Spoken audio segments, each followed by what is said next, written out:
Okay, help me understand some of the. I got a couple more things. Some of the Marian dogmas. Sure. Yeah. It seems like those have developed over time, and were kind of solidified at the Second Vatican Council.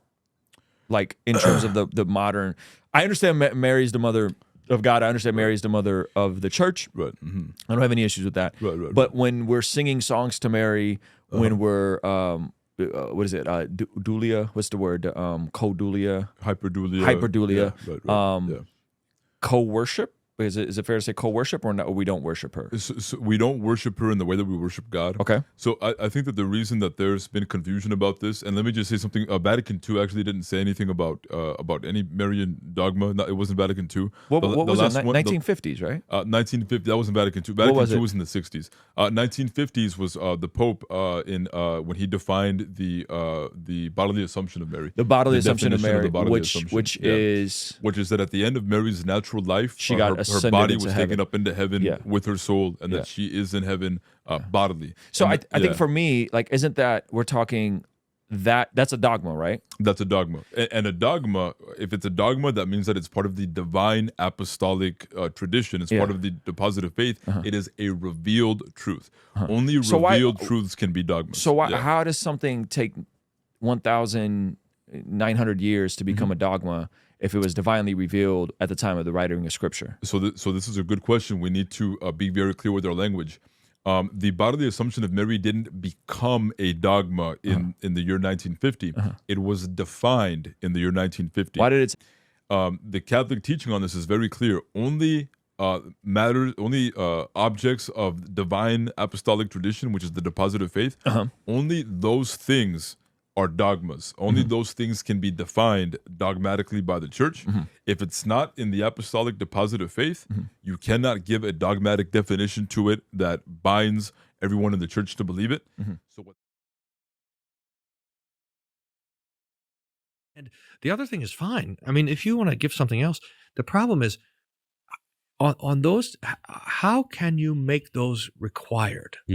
So here's another example, is the Assumption of Mary. So that's doctrine that at some point later, after the close of the canon or after the writing of the book of Acts, that Mary was taken up into heaven like Enoch and like Elijah without suffering, without dying.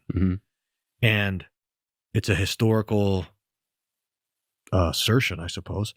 We have some tradition that speaks of it. We have some tradition that doesn't. We don't have anything in the Bible. Now, it could have happened. Could the Lord have taken Mary into heaven? Yeah, he could. He did it with Enoch and Elijah. It could happen. It's fine. But did it happen? Well, tradition says yes.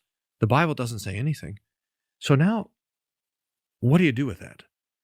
Can it be a pious opinion, or is it doctrine, dogma, and necessary to believe? And the doctrine of sola scriptura says that it is dangerous to bind consciences to truths outside of the Scripture. If someone thinks that Mary was assumed into heaven, okay. If someone thinks that Mary died like everybody else, except for the two, Moses and Elijah, Enoch and Elijah, fine, it's okay. It's you don't. But when you start to bind people's consciences to doctrine that cannot be tested by the Scripture, now you start to claim an authority that is dangerous. So that's where this is very helpful. Yeah. That doctrine, I think, of Bishop Barron is not. I mean, it gets very close, but those are the test cases. Now we have a very generous view of tradition. We wouldn't bind someone to say, well, you can't believe it if it's not in the Bible. That's not our view of at all. But neither can you require it. That's all the Mary stuff, like the perpetual virginity of Mary and the Assumption of Mary, those two. There'd probably be some other things, but even like the adiaphora of the liturgy and the traditions of the church, they're not commanded in the Scripture, forbidden in the Scriptures. They're given to us by the tradition of the church. We have a generous view. We accept them, but we don't require them. And as soon as they become required, then you start to do spiritual damage. you become a terrorizer of souls, is how the Lutherans talked about all these requirements that the Catholic Church put on Christians that weren't in the scriptures. So is this kind of getting, See what he can do in the midst of unbelievers, on the leading edge with his word, his power, his grace, and his mercy. For God's sakes, we're Lutheran.